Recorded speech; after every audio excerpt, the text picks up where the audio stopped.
So I just got back from seeing The Last Night, and wow, I really do hope this is in fact The Last Night. This film is a complete and utter abortion in every single aspect, and I know what you guys watching this are probably thinking. Why did you go see it, Mr. Breakage? Why would you subject yourself to such abuse? Well, a couple reasons. Well, many, although I'll give you the two most important reasons. The first being that I'm a completist. I've seen pretty much every single Transformers movie, and I figured, who am I to leave this one out? And the other being, well, I thought there was absolutely no possible way it could be worse than Age of Extinction, or at least as bad as Extinction. Could it? Well, as a matter of fact, I've been dead fucking wrong this time around. This film is every single bit as bad as Age of Extinction, if maybe slightly worse. Now, Michael Bay has been threatening for quite a few movies now that each Transformers movie is going to be his last. And this movie is certainly no exception. Now, Michael Bay, I know you probably are not going to do it this time around, but please make good on this promise this time around, because the audience deserves much better than to be tormented through another one of these explosion-filled spectacles. Now, despite how I make myself sound, I'm actually not someone who thinks that Michael Bay is the second coming of the Antichrist or whatever, or that he's an inherently stupid filmmaker. I actually think he can be a good director if he wants to, and he has made a few decent movies in the past. He knows how to piece together a good action scene or two, and don't get me wrong, in this movie there's at least one action scene that I did find slightly entertaining. The problem is, that's one action scene in 2 hours and 29 minutes of pure absolute drivel. When this film was not pure cringe, it was absolute pure drivel. There's so many problems with this movie that I don't even know where to begin. The first problem I have to mention is a problem that's been in pretty much every single Transformers movie, but it's particularly annoying this time around. The complete lack of tone. There's absolutely no tone to this movie at all. It goes from being dark and serious, to bleak and hopeless, to funny and slapstick, to scary and dangerous, to all of a sudden back to funny and slapstick, and then to sad, and then to funny and slapstick, or whatever. And speaking of all the funny and the slapstick, oh my god, are the jokes worse than ever here.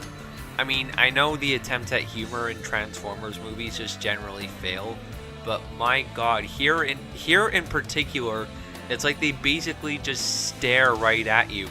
Oh, ha ha ha, that little mini Dinobot can breathe fire, but oh, he better try that outside because he's going to set the trailer on fire. Oh, look, he just set the trailer on fire because he's not careful enough. Ha ha ha, this is comedy. You laugh. This is funny. Me funny now. Ha ha ha. Oh, ha ha ha ha ha. Look, it's Anthony Hopkins. Oh, look, he's saying things like dude and bitchin', and oh my god, he's swearing, and he's saying things like dick and ass. Blah blah blah. Get it? It's so funny because he's an old guy that's basically just swearing and using young person lingo. Oh, ha ha ha. Aren't you finding this funny? Hot British girl and Mark Wahlberg are tearing this room apart, and it sounds like they're having sex, and the old ladies who are trying to embarrass their daughter at every turn are laughing and going ooh and ah because it sounds like they're having sex, and they're so excited that their girl might finally be getting some.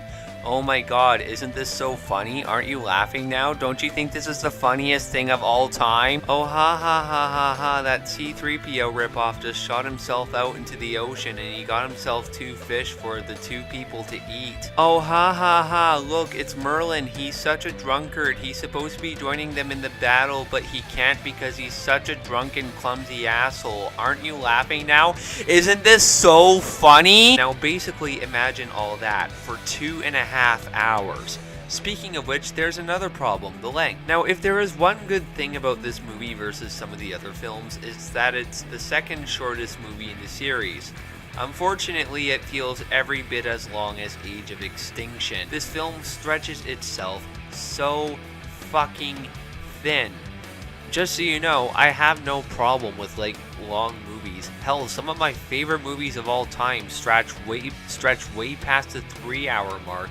But there is absolutely no need for any of the Transformers movies to be almost fucking 3.5 hours long. Now let's talk about the plot a bit. The plot of this film is complete and utter fucking nonsense. There's like at least 20 stories going on, and none of them make sense. All of them circle around this one staff. So basically, back in the Dark Ages in England, there was Merlin, and of course, he got his staff from one of the Autobots or something, because apparently Cybertron trusted one Autobot with the staff, despite the fact that the staff is essential to Cybertron's survival. So he just gives it to this drunken Randy, and therefore becomes magic on Earth and stuff.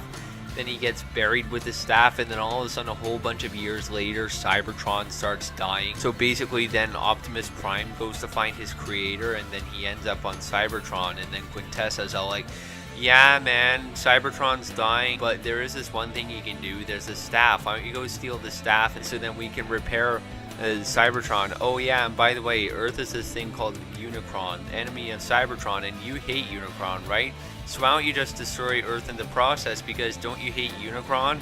I mean, I know you love to protect Earth, but Earth is Unicron and you hate Unicron. Let your hate take over you. That's not even half of the plot right there, but there's so much fucking wrong with that I don't even know where to possibly begin. Why did that one Autobot give it to Merlin to begin with? And furthermore, if it's so essential to survival, and if Cybertron is starting to die with it, why can't Quintessa just go to Earth and find it herself and bring it back? Why does Earth's survival hinge on the staff? And why does Cybertron's survival hinge on the staff? Why does Earth have to die for Cybertron to survive? It makes no sense. The only reason for that whole element is in there is to basically just use up the special effects portion of the budget. Then Cade Yeager basically gets handpicked by this magical little talisman and is brought to England, and is explained to by Anthony Hopkins' character that he has to go find the staff, and only the DNA of this hot British chick is the one who can properly hold it. Oh yeah, and apparently the world is going to end in 2 days, and they need to get this staff in order to stop the world from ending. Yeah, are you following this? Are you guys able to follow this at all?